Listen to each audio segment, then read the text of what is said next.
이번에는 생활과 과학, 일단은 질병의 진단과 치료에 대해서 한번 설명을 해보도록 하겠습니다.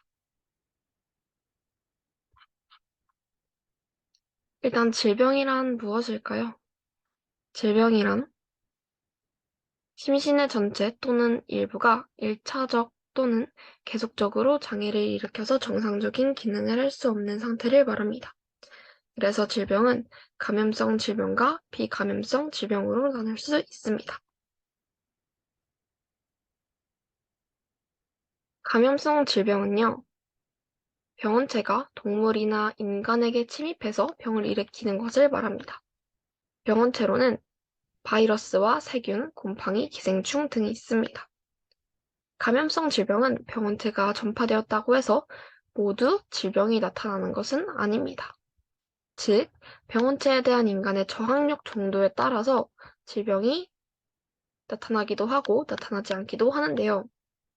감염성 질병 중에서 세균에 의한 질병은 원인이 되는 세균을 대부분 찾아냈고, 이를 치료할 수 있는 항생제의 개발로 인해서 많은 질병들에 대한 치료가 가능해졌습니다. 하지만 바이러스성 질병의 경우 일부 항바이러스제를 개발해야 하는 과제가 남아 있습니다. 그래서 감염성 질병 중에서는 세균에 의한 질병은 원인이 되는 세균을 모두 대부분 찾아냈다. 그리고 이를 치료할 수 있는 항생제의 개발로 인해서 질병에 대한 치료가 가능해졌다. 하지만 바이러스성 질병의 경우는 일부 항바이러스제를 개발해야 한다라는 과제가 남아있다라는 겁니다. 여기까지가 감염성 질병이었고요. 그리고 이제 비감염성 질병에 대해서 얘기를 해보도록 하겠습니다. 비감염성 질병은 고혈압이나 당뇨, 유전병과 같은 병원체 없이 일어날 수 있고 발현 기간이 길어서 만성 질병이 되는 경우가 많은데요. 일단 혈압이라는 건 혈관 속을 흐르는 혈액의 압력입니다. 일반적으로 팔의 동맥에서 측정한 동맥 압력을 의미합니다. 고혈압은 18세 이상의 성인에서 심장의 수축기 혈압이 140mm HG 이상이거나 경기 혈압이 90 이상인 경우를 말합니다. 그리고 8시간 금식 후 측정한 혈액의 포도당 농도가 126 이상으로 나타날 때 당뇨병으로 진단을 합니다. 또한 물을 많이 마시거나 소변이 많아지고 체중이 감소하는 그런 증상이 나타날 때 당뇨병으로 의심을 하고요. 그리고 식사 후에 측정한 혈당이 200 이상일 때 당뇨병으로 진단합니다. 여기서 중요한 건 금식했을 때와 식사했을 때의 포도당 농도, 그러니까 혈당의 농도가 다르다라는 것을 알아둬야 돼요. 정상인의 경우 혈당은 이자에서 생성되고 인슐린과 글루카곤이라는 두 가지 호르몬에 의해서 일정한 수준으로 유지가 됩니다. 인슐린과 글루카곤이라는 두 가지 호르몬도 중요합니다. 그래서 여기에서 좀 여러분들이 중요하게 알아야 할 것은 여기 있는 이 고혈압 진단 기준이고요. 그리고 당뇨병 기준도 좀 잘 알아뒀으면 좋겠습니다. 이런 식으로 지금 혈당이 조절되는 원리가 있는데요. 이 혈당이 조절되는 원리가 시험에 많이 나오기 때문에 그거에 대해서 잘 알아뒀으면 좋겠습니다. 그래서 이거에 대해서 간단히 이야기를 한번 해보자면 먼저 음식물을 섭취하게 되면 혈당량이 증가하게 되고요. 그래서 이자에서 인슐린이 분비가 됩니다. 그리고 세포를 통해서 포도당 소비가 촉진이 되고 그에 따른 혈당량이 감소하게 됩니다. 그래서 포도당이 글리코젠으로 전환이 되는데요. 여기서 포도당이 글리코젠으로 전환이 되면 왜 혈당량이 감소할까요? 포도당은 저분자라고 생각하면 되고 글리코젠은 고분자라고 생각을 하면 되는데요. 이와 같이 저분자에서 고분자로 바뀜으로써 되게 조그맣게 많이 있는 조그맣게 많이 있는 이러한 분자들이 좀 큰 한 덩어리로 바뀐다고 생각하시면 돼요. 그래서 결국에는 이런 조그마한 이런 포도당의 알맹이들이 좀 큰 하나의 덩어리로 바뀐다고 생각을 하시면 되는데요. 그렇기 때문에 혈당의 농도가 이제 좀 적어든다라고 생각을 하시면 됩니다. 그리고 또 혈당량이 감소하게 되면 글루카곤이라는 호르몬이 분비가 되게 되고 이 과정에서 글리코젠이 또 포도당으로 전환됩니다. 그러니까 이 과정이 반대로 일어나게 되면서 혈당이 높아지게 되는 것이죠. 그렇게 되면서 또 다시 혈당량이 증가하게 되는 이런 식으로 혈당이 조절되는 원리를 이해할 수 있습니다.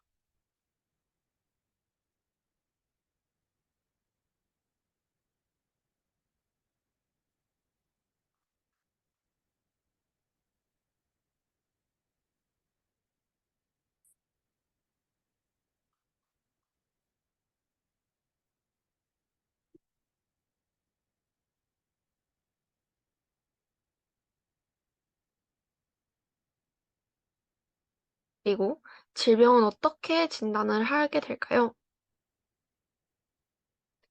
우리는 질병이 의심되거나 질병이 진행 중일 때 혹은 건강 상태를 확인하기 위해서 병원에 가서 몸의 상태를 진단받습니다. 진단하는 방법이 중요한데요. 진단하는 방법에는 문진, 촉진, 물리적 진단, 그리고 생화학적 진단이 있습니다. 문진은 의사가 환자에게 질문해서 질병의 진행 또는 신체 부위의 이상 유무를 파악하는 것이고, 촉진은 환자의 몸을 직접 만져서 상태를 진단하는 것을 말합니다. 물리적 진단 방법은요, 여러 가지 장비를 사용하는 것인데요.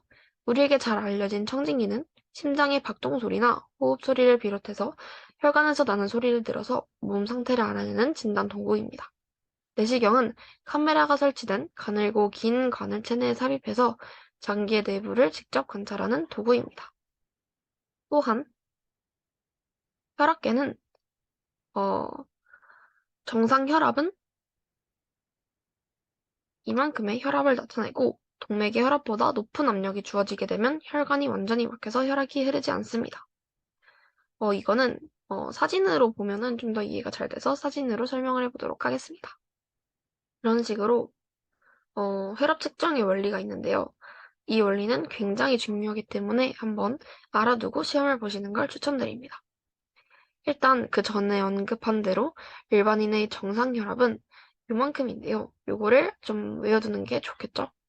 숫자의 단위는 밀리미터, 데지로 이것은 순환 기능이 가는 음력과 같다는 뜻. 이거는 별로 그렇게 중요하지 않고 이 상태에서 이렇게 동맥이 있습니다. 이 상태에서 고무띠를 착용을 시키고요. 그래서 고무띠에 공기를 채웁니다. 그렇게 되면 동맥이 닫히게 되는데요. 그러면 띠 압력이 120보다 더 커지게 되고 이를 통해서 청진기로 소리를 듣게 되면은 소리를 통해서 이 사람의 혈압을 측정을 할 수 있다라는 원리입니다. 여기에서 중요한 것은 띠 압력이 점점 낮아지면 혈액이 흐르는 소리가 들리지 않게 된다. 이는 동맥의 혈류가 외부의 압력에 막히는 일이 없이 흐른다는 것을 의미해서 이 시점에 압력계에 해당하는 값이 심장의 이완기 때 동맥에 남아있는 이완기 혈압에 해당한다. 이 부분이 중요합니다. 이완기 혈압이 어느 부분에 해당하는지를 아는 게 굉장히 중요합니다. 그리고 수축기 혈압을 측정을 하는 것도 중요한데요.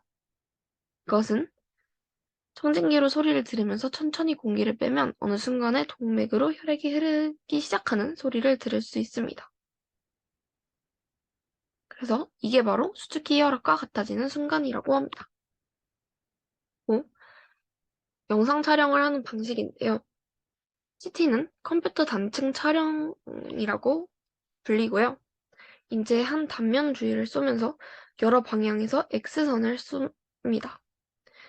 그래서 반사되거나 투과된 정보를 얻어서 조직의 단면을 영상으로 나타냅니다. MRI는 자기공명 영상이라고 부르는데요. MRI는 강력한 자기장 속에서 고주파를 쏘았을 때 발생하는 신호를 수집해서 조직의 단면을 영상으로 나타냅니다. 또한 PET는요, 양전자 단층 촬영이라고 불리는데요. 이거는 방사성 원소를 환자의 몸에 넣고 이 원소가 방출하는 감마선을 검출해서 영상으로 나타내는 기술을 말합니다. 사람들이 많이 이용하는 진단 방법 중에 하나는 초음파 검사인데요. 초음파 검사 장비는 초음파를 이용해서 인체 내부를 영상으로 나타내는 장치입니다. 여기에서 이 중에서 가장 중요한 거를 뽑으라고 하면은 저는 그래도 초음파 검사를 뽑을 수 있을 것 같아요. 초음파 발생 장치 및 탐지 장치를 검사 부위에 밀착시켜서 초음파를 쏘아보낸 다음에 조직에서 반사되어 나오는 초음파를 영상화해서 보여주는 원리입니다. 인체에 해가 없어서 임산부도 사용이 가능하고요. 실시간 이미지가 생성되기 때문에 움직이는 장기의 구조도 볼 수 있습니다. 그리고 마지막으로 생화학적 진단 방법입니다. 일단 생화학적 진단 중에 하나는 혈액 검사인데요. 혈액 검사는 혈액 속의 혈구와 혈장 성분의 수치를 표준치와 비교해서 질병을 진단하는 방법입니다. 혈액은 혈구와 혈장으로 이루어져 있는데요. 그래서 혈구 검사를 통해서 적혈구 수가 평균보다 더 적다 하면은 빈혈이고, 백혈구 수가 정상보다 많으면 몸에 염증이 있는 것으로 진단을 할 수 있습니다. 혈소판 수가 적으면 혈액 응고에 이상이 있다 하는 것도 알 수가 있습니다. 그리고 또한 혈장 검사를 통해서 혈당량을 확인할 수 있는데요. 이걸 통해서 당뇨병 등을 진단을 할 수 있고, 혈장 속의 각 기관에서 만들어지는 효소나 호르몬의 수치도 점검을 할 수 있습니다. 마지막으로 소변 검사인데요. 소변 검사는 묘 검사지에 소변을 묻혀서 나타내는 색을 관찰하거나 소변 성분을 분리해서 농도를 측정하는 방법으로 질병은 진단을 합니다. 아까 이야기했듯이 이 혈액의 성분을 통해서 여러 가지 질병을 진단을 할 수 있다라고 이야기를 했는데요. 이와 같은 이유에 대해서 설명을 해드리도록 하겠습니다. 일단 먼저 혈장은 혈액의 액체 성분을 이야기를 하고 적혈구는 산소를 운반합니다. 따라서 이 적혈구의 수가 평균보다 더 낮게 되면 이것을 빈혈이다라고 판단을 할 수 있다는 것이고요. 그리고 백혈구는 외부 유해물로부터 인체를 방어하는 특징을 가지고 있습니다. 따라서 원래 기준치보다 백혈구가 더 높다, 백혈구의 수가 더 많다라고 하면 이 사람에게 염증이 있구나라고 판단을 할 수 있는 것입니다.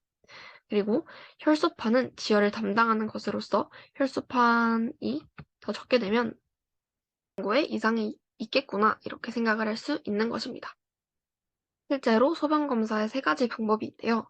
물리적 특징, 화학적으로 검사를 하는 방법, 그리고 침사 검사가 있습니다. 이제 질병을 예방하는 방법에는 어떠한 것들이 있는지 알아보도록 하겠습니다. 첫 번째로 예방접종을 하는 것인데요. 예방접종은 면역력을 키워주어서 전염병에 걸리지 않게 하려는 목적을 가지고 있습니다. 그래서 백신이라고 하는 항원 물질을 주사를 하는데요. 면역은 이것을 얻는 방법에 따라서 능동면역과 수동면역으로 나눌 수 있습니다. 먼저 능동면역은 자신의 면역체계에 의해서 만들어지는 것입니다. 자신의 면역체계에 의해서 만들어지는 것입니다. 그래서 대부분 병원에 이식되는 영구적인 특징을 가지고 있는데요. 그에 반면에 수동면역은 동물 또는 사람에 의해서 만들어진 면역물질을 나에게 주사해서 얻게 되는 면역력입니다. 그래서 수동면역은 내 자신으로부터 직접 만들어진 것이 아니고 동물 또는 사람에 의해서 만들어진 면역물질을 주사하는 것입니다. 그래서 대개 수주에서 수개월이 지나면 사라지게 되는 것인데요. 그래서 능동면역을 생성하는 다른 방법은 예방접종을 하는 것입니다. 백신은 면역체계와 상호작용을 하면서 흔히 자연 감염과 비슷한 정도의 면역 반응을 유발할 수 있으나 접종받은 사람은 그 질병에 걸리지 않습니다. 즉, 인플루엔자 백신 접종으로 인플루엔자를 앓게 되진 않습니다. 많은 백신들은 자연 감염과 유사한 면역 기억 반응을 생성할 수 있습니다. 두 번째로는 개인 위생입니다. 최근 우리나라에 전파되었던 사스나 메르스에 대한 기본적인 대책은 철저한 위생이었습니다. 특히 손세정제를 사용해서 세균이나 바이러스의 감염을 방지하는 것이 중요한 대책 중 하나였습니다. HW에 따르면 위생은 건강을 관리하고 질병 확산을 예방하는 것을 돕는 조건이자 실천을 가리킵니다. 현대의학에서는 상황별로 권장되는 위생 기준이 정립되어 있고 문화, 성별 등에 따라서 위생적인지 아닌지가 달라질 수 있습니다. 그로 확인 문제를 풀어보도록 하겠습니다. 1번은 감염성 질병의 원인이 되는 생로리고요. 그것은 아까 말했듯이 병원체 중의 하나였죠. 그래서 위생충이라고 얘기를 할 수 있습니다. 그리고 초음파 진단 장비의 장점은 무엇인가? 하는 질문에 대해서는 초음파 장비는 인체에 해가 없어서 임산부도 사용이 가능했고요. 그리고 또 실시간 영상을 통해서 장기가 움직이는 장면을 파악할 수 있었습니다. 그리고 혈액 검사를 통해서 알 수 있는 내용인데요. 이거는 제가 아까 좀 자세하게 설명을 했던 부분이죠. 일단은 먼저 첫 번째로 혈액 검사를 통해서 알 수 있는 내용은 적혈구가 있었고 적혈구 수가 많으면 그거는 적으면 빈혈이라고 판단을 할 수 있었고 또 백혈구 수가 많으면 그것은 염증, 몸에 염증이 있는 것이다 라고 추측을 할 수 있다고 했습니다. 그리고 혈소판의 수가 적으면 혈액 응고에 이상이 있구나라고 알 수 있었고요. 그리고 혈장 검사를 통해서 할 수 있는 방법이 있었는데요. 혈장 검사를 통해서 혈당량을 확인할 수 있었고 이를 통해서 당뇨병을 진단할 수 있었습니다. 그리고 혈장 속 각 기관에서 만들어지는 또 효소와 호르몬 수치도 판단을 할 수 있었습니다. 이렇게 총 5가지의 내용이 교과서에서 제시가 되었는데요. 특히나 이 확인 문제 같은 경우는 시험 문제와 연관이 되어서 나오는 경우가 많기 때문에 이런 부분들은 꼭 이해를 하고 시험을 보러 가시는 걸 추천드립니다. 그러면 1단원에 대한 설명은 여기서 마치도록 하겠습니다. 감사합니다.